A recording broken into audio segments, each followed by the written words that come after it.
প্রতিদিন নামাজের কথা বলে, চলো নামাজে যাই। কই তুই নামাজ পড়াও যা, আমি না পড়াও তাই। লোকটা চিন্তা করতেছে, এক যতবার নামাজের কথা বলি ততবারই গরম হয়। তুই নামাজ পড়া কি রে? আমি নামাজ না পড়াই ভালো আছি। এরকম কিছু তেড়া লোক আছে না? নাই, জোরে খানা আছে না? এক তো ডাইরেক্ট দাওয়াত দিয়ে কাম হচ্ছে না। একদিনে অবদা বাজারের মধ্যে দেখে লোকটা 3:30টার সময় ঘুরতেছে, ওই বেনামাজি ঘুরতেছে। ওই দৌড়ে যা হাত ধরে বলতে, চলো যাই। কে রে, এখন তো কোনো নামাজ নাই, তুই তো নামাজ ছাড়া আমার হাত ধরিস না, এখন 3:30টার সময় কোন নামাজ? তখন বলে, ভাই রে, নামাজের জন্য হাত ধরিনি, তোমাকে চা খাওয়ার জন্য হাত ধরছি। চা খাবা না? তখন বেনামাজি বলতেছে, তোরা আবার জনগণক চা খেলে আস, আজকে নতুন দেখতেছি। আল্লাহর শপথ করে বলতেছি, আমি আর কোনোদিন নামাজের জন্য তোমার হাত ধরবো না, যতদিন ধরবো চা খাওয়ানোর জন্য ধরবো, চলো যাই। লোকটা কিন্তু নামাজের কথা বললে যেরকম গরম হয়, চা খাওয়ার কথা শুনে গরম হচ্ছে। তো এখন চা খাবার লিয়ে যায়, বলতেছে, ভাই পেঁয়াজি দাও, নিমকি দাও, আরও ভালো ভালো কি আছে দাও। বেনামাজি বলতেছে, ভাই এত কেন? বলে, নিয়ত করছি আজকে আপনাকে 50 টাকা খাওয়াবো। কয় টাকা খাওয়াবো? 50 টাকার নিয়ত করে চা খাওয়ানোর বসে পেঁয়াজি নিমকি যা আছে খাওয়ানোর পরে 40 টাকা যখন খাওয়া হয়েছে, এমন সময় মসজিদে আসরের আজান। 50 টাকার মধ্যে কয় টাকা খাওয়া আছে? 40 টাকা। যেই মাত্র খাওয়া হয়েছে, এমন সময় মসজিদে আসরের আজান দিছে। নামাজি বলতেছে, ভাই রে, এ মুয়াজ্জিনের আক্কেল নেই রে। নামাজি কিন্তু বলতেছে, আজকে বেনামাজি কথা কওয়ারই সুযোগ দিচ্ছে না। এই মুয়াজ্জিনের আক্কেল নাই রে, আর 5 মিনিট পরে আজান দিতে পারে না। নামাজি বলতেছে, ভাই আজানের সময় তো আজান দিবি, আপনি এত খেপছেন। খেপবো না মানে 50 টাকা নিয়ত করছি, আর 40 খাতে আজান দিল, এর কাম নাই, কিছু নাই। আপনারা বলেন তো, নামাজি কি ইচ্ছা করে খেপতিছে? ওই বেনামাজি সাইজ করার জন্য হেকমতের মার দিচ্ছে। দরকার কিসের মার? ভাইরে, আজান শোনার পরে তো আর খাওয়া দাওয়া করা যায় না। এই জন্য ভাই তুমি বসে থাকো, আমি খালি যাইয়া বেশি নামাজ রয়তো ভাই, 4 রাকাত নামাজ, এই নামাজ পড়াই আমি আসতেছি, আসার পরে আবার 10, 40 আছে আর 10 বাকি আছে, খালি নামাজ পড়াই আসতেছি। এই বলে নামাজি যখন নামাজের জন্য বের হয়েছে, বেনামাজি খপ করে হাত ধরছে। কি রে ভাই, আমাকে বলবা না? তুমি একলা একলা মসজিদে যাচ্ছে, আমাকে বলবা না? এর আগে বহুদিন বলছি ভাই, কাম হয়নি। আরে পাগলা, আগে খালি খালি দাওয়াত দিছে, আজকে আমার পিছনে 40 টাকা খরচ করছে, আরো 10 টাকা খাওয়াবে। একটাবার কয়া দেখো আমার বিবেকে কি কুত্তে মুতিছে? খালি কয়া দেখো আমার মধ্যে কি মানবতা নাই? এতদিন তুমি খালি খালি বলছে, আর আজকে আমার পিছনে খরচ করছে, খালি বলে দেখো। বেনামাজি মনে মনে বলতেছে, আল্লাহ আজকে মনে হয় কাম হবি। জোরে খান সুবহানাল্লাহ। বলতেছে, ভাইজান তাহলে চলো যাই। নামাজি বলতেছে, আল্লাহর জন্য নামাজ পড়বো না, আজকে তোমাকে খুশি করার জন্য নামাজ পড়বো। আপনারা বলেন তো, নামাজ কার জন্যে? আরো জোরে। অনেক নেতারা কিন্তু ভোটের আগে জনগণকে খুশি করার জন্য নামাজ পড়ে। আপনাকে এলাকাত পড়ে না, আমার এলাকাত পড়ে। এক নেতা এক আসরের নামাজই 2 বার পড়িছে। উত্তর পাড়াতে পড়ছে, দক্ষিণ পাড়াতে পড়ছে। উত্তর পাড়া আহলে হাদিস, আর আসরের নামাজ আগে পড়ে। কখন পড়ে? 3টার সময় পড়ে। আর দক্ষিণ পাড়ার এরা হানাফি, এরা পড়ে 4টার সময়। এখনকার কথা বলতেছি, ওরা 3টার, এরা 4টার। তো ওটি 3টার সময় নামাজ পড়ে আহলে হাদিসের মধ্যে ভোট চাষে, এই পাড়াতে এসে দেখে আবার নামাজ, ওটি আবার নামাজ আদায় করছে। স্যামসে বলতেছে, স্যার আজকে কিন্তু 2 বার হলো। ভোটের আগে তো, অসুবিধা কি? এটাকে আল্লাহর জন্য পড়তেছি, ভোট কামাইয়ের জন্য পড়তেছি। আপনারা বলেন তো, এইরকম মানুষকে দেখানোর জন্য নামাজ আছে না নাই? আমার পিছনে তুমি 40 টাকা খরচ করছো, আরো 10টা টাকা খরচ করবা, আল্লাহর জন্য নয়, আজকে তোমারে খুশি করার জন্য নামাজ পড়বো। মসজিদের কাছে যা বলতেছে, ভাইজান এতদিন খালি নামাজের কথা বলতে তুমি যে গরম। বেনামাজি বলতেছে, আজকে আবার কি বলবার চাচ্ছে? নামাজের আগে উজু করা লাগবে ভাই, উজু করা লাগবে রে। আরে পাগলা, ওযু দরকার হয় গোসল করবো রে, তোর জন্য আজকে নামাজ পড়বো, তুই যা বলবি তাই। তো বলছে, না গোসল করার দরকার নেই, চলো উজু করি। দুইজন অজু টজু করে আর মসজিদের মধ্যে ঢোকার সময় নামাজি বেনামাজিকে বলতে যে ভাই রে, মসজিদে কিন্তু ইচ্ছা মতো ঢোকা যাবে না, ডান পায়ে ঢোকা লাগবে। জোরে কোন পায়ে? শুধু ডান পায়ে ঢুকলে হবে না, জবান খুলে একটা দোয়া পড়া লাগবে। বেনামাজি বলতেছে আমি তো দোয়াটা জানি না। এবার নামাজি বলতেছে তাহলে আমার সঙ্গে পড়ো, আল্লাহুম্মা আফতাহলি আবওয়াবা রহমাতিক। নামাজির সাথে বেনামাজি দোয়া পড়ে যেই মাত্র মসজিদের মধ্যে ঢুকছে, নামাজি এক দৌড়ে সামনে কাতারে গেছে। কোন কাতারে? বেনামাজি কেবল ঢুকতেছে আর নামাজের সামনে কাতারে গিয়ে বলতেছে আল্লাহ আল্লাহ, আমার দায়িত্ব হলো দাওয়াত দেওয়া। আগে দাওয়াত দিয়েছি, খালি রাগই হচ্ছিল। আজকে 40 টাকা খরচ করছি, আজকে মসজিদের মধ্যে ঢুকছে। আল্লাহ, আমার দায়িত্ব হলো দাওয়াত দেওয়া, আর তোমার দায়িত্ব হলো হেদাত দেওয়া। আপনারা বলেন তো আমাকে দায়িত্ব কি? হেদাত দেওয়ার দায়িত্ব কার? তা আমার দায়িত্ব হলো দাওয়াত দেওয়া। আমি যেভাবেই হোক দাওয়াত দিয়ে তোমার ঘরের মধ্যে ঢুকেছি। এখন তোমার দায়িত্ব হলো হেদাত দেওয়া। তুমি কি করবা সেটা তুমি জানো। তুমি আমার ধরবার পারবা না, কারণ 400 বার আমি নবী আবু জেহেলের কাছে কলেমার দাওয়াত দিছি। জোরে কারণ সুবহানাল্লাহ। আল্লাহ নবী কতবার গেছে? 400 বার গেছে। প্রত্যেকবারই আবু জেহেল একটা না একটা বলিছে। নবী কয় এত গাল খাচ্ছি, আল্লাহ বলতেছেন আপনার কাম কি? আপনার কামই হলো দাওয়াত দেওয়া, আমার কাম হলো হেদাত দেওয়া। রাসূল বলেন আল্লাহ, তাহলে আবু জেহেলের ভাগ্যে কি হেদাত নাই? আবু জেহেলের ভাগ্যে কি হেদাত হবে না? আল্লাহ বলেন হাবিব, আপনি যে আল্লাহর নবী এটা আবু জেহেল জানে। কি করে? নবী চুপ করছে, নবী চমকে উঠছে, আমি আল্লাহর নবী এটা আবু জেহেল জানে? আল্লাহ বলতেছে জানে। এই জন্যে এর ভাগ্যে হেদাত হচ্ছে না, কারণ ই জানে ঠিকই মানে না। একটু মনোযোগ দেন। লোকটা আল্লাহর কাছে গিয়ে বলতেছে আল্লাহ, আমার দায়িত্ব ছিল তোমার বেনামাজি বান্দাকে তোমার ঘরের মধ্যে ঢুকানো, এখন তোমার দায়িত্ব হলো হেদাত দেওয়া। বলেছে কার কাছে? আপনারা বলেন তো কতক সময় আল্লাহ বান্দার দোয়া কবুল করবেই? যখন বান্দা ও আমিলা সালিহা ও ক্বালা ইন্নানি মিনাল মুসলিমিন। আপনারা বলেন তো যে লোকটা নামাজের দাওয়াত দেয় বেনামাজিকে আল্লাহর ঘরের মধ্যে নিয়ে গেছে, এই মানুষের মধ্যে নেক আমল আছে না নাই? এই মানুষটা একজন যে মুসলমান এই ব্যাপারে কোনো সন্দেহ আছে? কারণ খালি খালি বলা হয়নি, ওই টাকা খরচ করেও কাম করতেছে। আল্লাহ দোয়া কবুল করছে। আসলে 4 রাকাত ফরজ নামাজ শেষ হয়ে গেলে নামাজি বলতেছে ভাই নামাজ তো শেষ, চলো যাই। বেনামাজি কান্না শুরু করছে। নামাজি বলতেছে কান্দো কেন? বলে ভাই নামাজের মধ্যে এত শান্তি আমি বাইরে থেকে কোনোদিন বুঝবার পারিনি রে। আজকে ভিতরে এসে এই 4 রাকাত নামাজ পড়ে সেইটা যখন যাই মনে হয় আমার কলিজার মধ্যে আমার আল্লাহর মহব্বত এসে গেছে। জোরে কর সুবহানাল্লাহ। এই জন্য আল্লাহ কোরআনে বলেছেন অসজুদ ওয়াক্তারিব, তুমি যখন সেজদায় যাবে আমি আল্লাহ তোমার নিকটে চলে যাবো। জোরে কর সুবহানাল্লাহ। লোকটা বলতেছে ভাই এখনো 10 টাকা বাকি আছে। জোরে কোন কয় টাকা? নামাজ শেষ হয়ে গেছে, চলো যাই। উত্তরে বলতেছে নামাজের মধ্যে এত শান্তি, আগে যদি বুঝতাম জীবনে একটা ওয়াক্ত নামাজ বাদ দিতাম না। সুবহানাল্লাহ করবেন না? নামাজ পড়ে মসজিদ থেকে বের হওয়ার মন চায় না। তখন লোকটা বলতেছেন ফাইদা কুদিয়াতিস সালাতু ফান্তাশিরু ফিল আরদ, নামাজ হয়ে গেলে আর মসজিদের মধ্যে থাকা যাবে না। নামাজ হয়ে গেলে মসজিদ থেকে বের হওয়া কার হুকুম? কতগুলো মুসল্লি দেখবেন সবাই নামাজ পড়ে চলে গেছে, এরাও নামাজ পড়ার পরে 3-4টা ফ্যান দিয়ে 3 জন গল্প করতেছে। এশার নামাজ পড়ে হযরত আলী বলতেছেন ইয়া রাসূলুল্লাহ, আমি শুনলাম এই দুনিয়াতে 10 জন সাহাবীকে আল্লাহ নাকি আশারে মুবাশশারা ডিগ্রি দিছে। আলী বলতেছে কাকে? আল্লাহর নবীকে। রাসূল বলতেছেন হ্যাঁ। আলী বলতেছে নবী গো আমি কি এই 10 জনের মধ্যে আছি?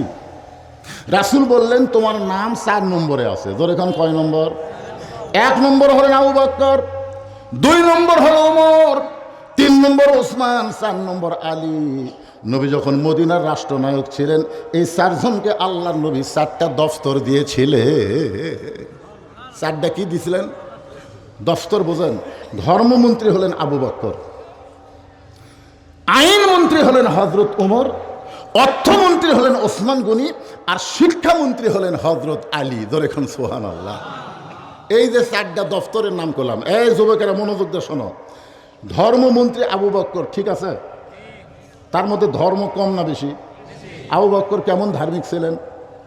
আল্লাহ রাসূল বলেছেন যে স্বয়ং আল্লাহ তাআলা আরশ থেকে আবু বকরকে সালাম দিয়েছে। জোরে খান সুবহানাল্লাহ। আইন মন্ত্রী হযরত ওমর কেমন ছিলেন? কড়া। এই কোরআনের 21টা আয়াত আল্লাহ হযরত উমরের শানে নাজিল করেছে। জোরে খান সুবহানাল্লাহ। অর্থমন্ত্রী হযরত ওসমান কেমন ছিলেন? অর্থমন্ত্রী কেমন দানবীর? একজন কয় দানবীর ছিলেন। আল্লাহ রাসূল বলেন, ওসমান, আল্লাহ তোমাকে এত সম্পদ দান করেছে, তুমি কি হিসাব দিতে পারবা? অর্থমন্ত্রী ওসমান বলে, ইয়া রাসূলুল্লাহ, অবশ্যই একটা হিসাব আছে, কারণ যাদেরকে আল্লাহ সম্পদ দিছে তাদের শতকরা 2.5 টাকা আল্লাহকে আবার ফেরত দেওয়া লাগে। জোরে কোন কথা ঠিক কিনা? শতকরা কয় টাকা? এখন বলেন তো হিসাবের দরকার আছে না নাই? ধনী লোকেরা যদি সম্পদের হিসাব না করে, একটা ধনীও জান্নাতে যাবার পারবে না, কারণ সম্পদের হিসাব করতে হবে শতকরা 2.5 টাকা তা ওয়ারিশকে পৌঁছায় দেওয়া। সম্পদের ওয়ারিশ হলো গরিবেরা। ধরে কোন কারা? ওসমান গনি বলতেছে অবশ্যই একটা হিসাব আছে। রাসূল বললেন, কি হিসাব? ওসমান গনি বললেন, ইয়া রাসূলুল্লাহ, আল্লাহ আমাকে যত সম্পদ দিছে, এই সম্পদ রাখতে গেলে যে গুদাম হয়, এই গুদামের তালা লাগাইতে গেলে কতগুলো তালা লাগে, ওই তালার চাবি টানতে গিয়ে আমার একটা উট হিমশিম খায়। সুবহানাল্লাহ বলেন না? এখন চিন্তা করেন কত সম্পদ, যে সম্পদ গুদামে রাখতে গিয়ে গুদামের তালার চাবি টানতে একটা উট হিমশিম খায়, তাহলে কত সম্পদ আছে হিসাব করেন। নবী বলেন, ওসমান, আল্লাহ যদি তার সম্পদ ফেরত চাই, যে আল্লাহ তোমাকে সম্পদ দিছে, সে আল্লাহ যদি সম্পদ ফেরত চাই, তুমি কি করবা? বলা মাত্রই ওসমান গনি মারছে দৌড়। বলা মাত্রই ওসমান গনি কি মারছে? দৌড় মারছে। আইনমন্ত্রী উমর বলতেছে, ওগো আল্লাহ নবী, আল্লাহ যদি ফেরত চাই, এই কথা শুনে ওসমান যে দৌড় দিল। রাসূল বললেন, ওমর, তদন্তবিহীন কোনো কথা বলো না। ওসমান কি জন্য দৌড় দিল কিছুক্ষণ পরেই বুঝতে পারবা, কারণ আমি যাকে তাকে অর্থমন্ত্রী তো দায়িত্ব দেইনি। কিছুক্ষণ পরে ওসমান গনি ওই যে চাবি বহন করা ওই উটটা আল্লাহ নবীর কাছে নিয়ে এসে বললেন, ইয়া রাসূলুল্লাহ, যত সম্পদ আছে সমস্ত সম্পদ সহ গুদামগুলো তালা সহ এই চাবি সহ উটটা আমি আল্লাহ দিয়ে দিলাম। যেই বলছে আল্লাহ দিয়ে দিলাম। নবী বলতেছে, ওসমান, তাহলে তোমার জন্য রাখলে কি? ওসমান গনি বলতেছে, আমার জন্য আল্লাহ আর নবী ছাড়া অন্য কিছুর দরকার নাই। আর শিক্ষামন্ত্রীর নাম হলো হযরত আলী। জোরে বলেন, নাম কি? যে আলী সম্পর্কে রাসূল বলেছেন, আনা মাদিনাতুল ইলমি ওয়া আলিউ বাবুহা, আমি হচ্ছে এলেমের শহর, আলী হচ্ছে তার দরওয়াজা। সে আলী বলতেছে, ইয়া রাসূলুল্লাহ, 5 নম্বর আব্দুর রহমান ইবনে আওফ, 6 নম্বর হলো জুবাইর, 7 নম্বর হলো তালহা, 8 নম্বর সাদ ইবনে আবি ওয়াক্কাস, 9 নম্বর আবু সাইদ, আর 10 নম্বর হলো ওবাদা ইবনুল জাররাহ। এই 10 জন হলেন আশারে মুবাশশারা। আলী বললেন, হুজুর, তাহলে আমার নাম কয় নম্বর? রাসূল বলেন, হিসাব জানিস না, তোর নাম হলো 4 নম্বরে। আলী বলতে, হুজুর, আজ থেকে আমি যদি কোনো নামাজ না পড়ি, আমি যদি আজ থেকে কোনো নামাজ না পড়ি, তারপরেও কি আল্লাহ আমাকে জান্নাত দিবে? রাসূল চমকে উঠছে।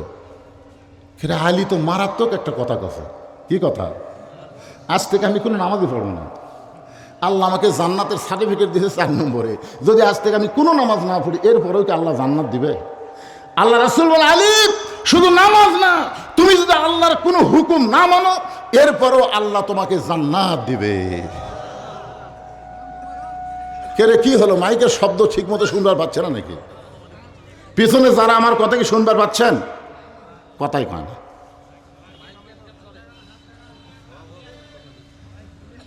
বুঝবার পারি তো, বক্তারা ওয়াজত আসলে বুঝবার পারে। শোনা যাবে না তো, মাইকের সাউন্ড এমন উপর দিয়ে দিছে, ওই 3 মাইল 4 মাইল দূরে থেকে শুনে পাবি, কিন্তু এখানে নেই।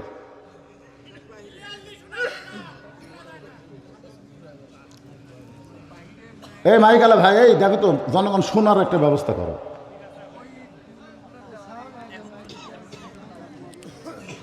সবাই একটা আল্লাহর জিকির করে, আল্লাহ শব্দ দূষণকে দূর করে দাও। সবাই একটা আল্লাহর জিকির করে, লা ইলাহা ইল্লাল্লাহ, লা ইলাহা ইল্লাল্লাহ, লা ইলাহা ইল্লাল্লাহ লা ইলাহা ইল্লাল্লাহ লা ইলাহা ইল্লাল্লাহ লা ইলাহা ইল্লাল্লাহ লা ইলাহা লা ইলাহা ইল্লাল্লাহ মুহাম্মাদুর রাসূলুল্লাহ সাল্লাল্লাহু আলাইহি সাল্লাম।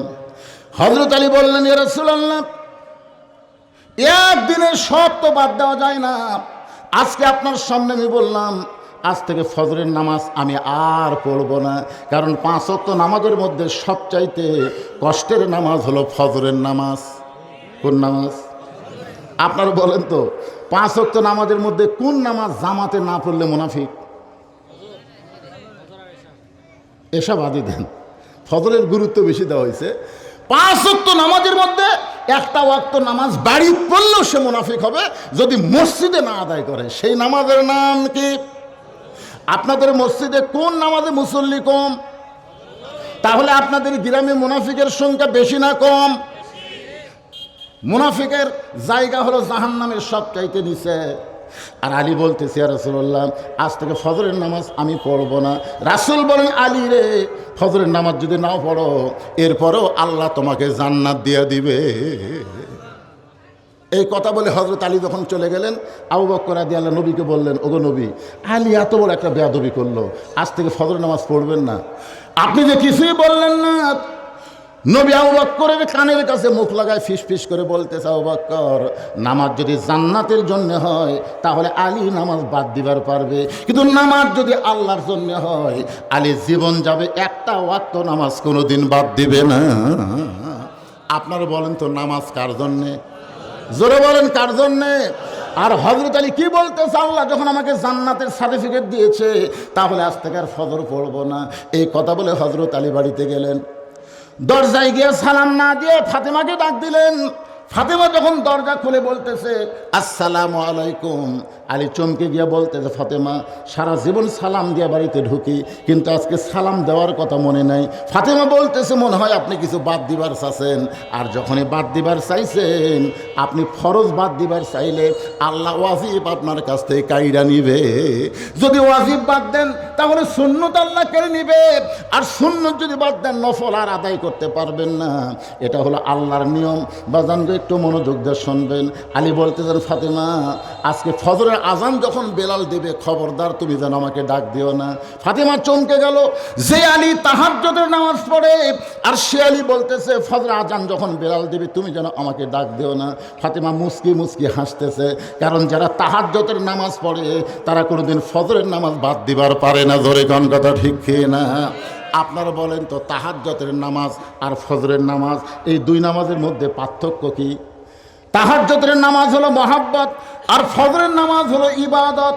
জোরে কোন, তাহাজ্জুদের নামাজ কি আর ফজরের নামাজ হলো ইবাদত। যদি কোনো ব্যক্তি তাহাজ্জুদের নামাজ না পড়ে তার আমল নামায় আল্লাহ কোনো পাপ দেবে না। যাদের কলিজায় আল্লাহর মহব্বত বেশি তারাই তাহাজ্জুদের নামাজ আদায় করবে। এই কারণে আল্লাহ কোরআনে বললেন, অমিনাল লাইলি ফাতাহাজ্জাদ বিহি নাফিলাতাল লাক। জোরে সরে বলি আল্লাহু আকবার। ফাতেমা সেই দিন আর রাত্রে ঘুম পাড়েনি। হযরত আলীর মাথা উরাতের উপরে নিয়ে কপাল টিপতেছে যেন আজান কানত না যায়। কিন্তু আজানের আগেই যে একটা নামাজ আছে আজান ছাড়া, ধরে কোন কি ছাড়া, যেই তাহাজ্জুদের সময় হয়েছে হয়তো লাফতে উঠছে। ফাতেমা বলতেছে ঘুম পাড়েনি। না না না, তাহাজ্জুদ পড়া লাগবে না। আলী বলতেছে, আরে পাগলি, তাহাজ্জুদের নামাজ না পড়ে আমি কেমনে শুয়ে থাকি?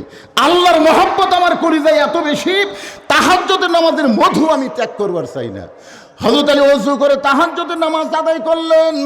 তাহাজ্জুদের নামাজ যেই মাত্র শেষ, এমন সময় হযরত বেলাল আজান দেয়। আজানের মধ্যে একই শব্দ দুইবার বেশি বলে, সেইটা হলো ফজরের আজান, যার মধ্যে বলা হচ্ছে আসসালাতু খায়রুম মিনান নাওম। ঘুম হইতে নামাজ অতি উত্তম। যুবকেরা, এই ফজরের আজান যখন মুয়াজ্জিন দেয় তোমরা কি চেতন পাও? কেরে যুবকেরা, তোমরা কি শুনবার পাও? ঘুম হইতে নামাজ যদি উত্তম হয়, তোমরা ঘুমের মধ্যে কেন থাকবে? কারণ যৌবন বয়সে যদি নামাজ আদায় না করো, বুড়া বয়সে তোমার নামাজ আল্লাহর দরকার নাই। আল্লাহ বলেছেন শৈশবকালের কোনো হিসাব আমি নিব না, বুড়াকালের কোনো হিসাব আমার দরকার নাই, খালি যৌবনকালের হিসাব দিয়ে তোমরা জান্নাতে যাও। এখন বলেন তো যৌবনকালে নামাজের দরকার আছে না নাই? সর্বপ্রথম হাসরের ময়দানে নামাজ সম্পর্কে প্রশ্ন করা হবে, নামাজ সম্পর্কে প্রশ্ন করা হবে। অথচ আমাদের বাংলাদেশের অধিকাংশ যুবকেরা নামাজ পড়ে না। যারা নামাজ পড়ে যখন হয় চামড়া ঢিল, আল্লাহর সাথে দিছে মিল। সারা জীবন অকাম বদকাম করছে, ঘুষের চাকরি করছে, বুড়া বয়সের চাকরি যখন রিটায়ার হচ্ছে তখন আল্লাহর কাছে কান দিচ্ছে, আল্লাহ আমি আর জীবনে ঘুষ খাবো না, আল্লাহ আমি আর জীবনে ঘুষ খাবো না। আপনার বলেন তার ঘুষের চাকরি আছে? কথা কয় আছে? তো এখন তুই কান দিস কেন? সারা জীবন অকাম বদকাম করছে, বুড়া বয়সে সিয়ার লিয়া মসজিদত গেছে। এইরকম কিছু শয়তান আছে না নাই? সারা জীবন নামাজত নাই, বুড়া বয়সে মসজিদত চেয়ার লেগেছে। কেন তুই চেয়ার কেন আনছিস? কই ঠিক মতো উঠতে পারি না ভাই, ঠিক মতো রুকু সেজদা পারি না। তো ঠিক মতো রুকু সেজদা করে পারিস না, তো মসজিদে আসবার কছে কে? মসজিদ সবার জন্য নয়, লা ইকাল্লিফুল্লাহু নাফসান ইল্লা উসাহা। তোমার কষ্ট হবে এমন কিছু আমি আল্লাহ তোমাকে চাপাই দেই নাই। সরকারি যদি চাকরি করো, বুড়া বয়সে সরকার যদি তোমাকে পেনশন দিবার পারে, যারা যৌবন বয়সে নামাজ পড়ে, বুড়া বয়সে যদি জামাতে নামাজ নাও পড়তে পারে, আল্লাহ পেনশনের সওয়াব তার আমল নামায় দিয়ে দেয়। জোরে কান সুবহানাল্লাহ। কিন্তু যৌবনকালীন চাকরি না করে ওই বুড়া বয়সের কাছে পেনশন লিবার পাবি, সেই পেনশন লিবার কাছে কি লিয়া? সিয়ার লিয়া। আপনার বলেন তো মসজিদে নামাজ পড়লে কয় গুণ সওয়াব? একলা একলা না জামাতের সাথে? কেউ যদি মসজিদে যায় একলা একলা নামাজ পড়ে তাহলে কয় গুণ? এই ফতুয়া তো আমাদের জানা দরকার। মসজিদে যায় একলা একলা নামাজ পড়তেছে তখন কয় গুণ? মসজিদে একলা একলা নামাজ পড়ার কোনো সুযোগ নাই।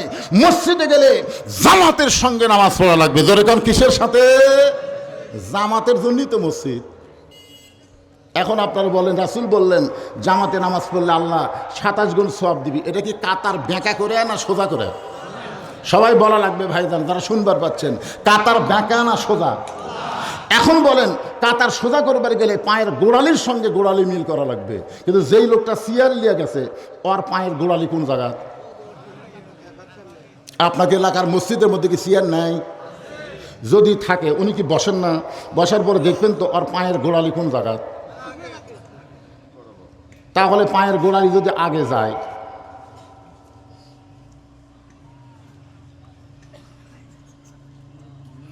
কি লেখছে?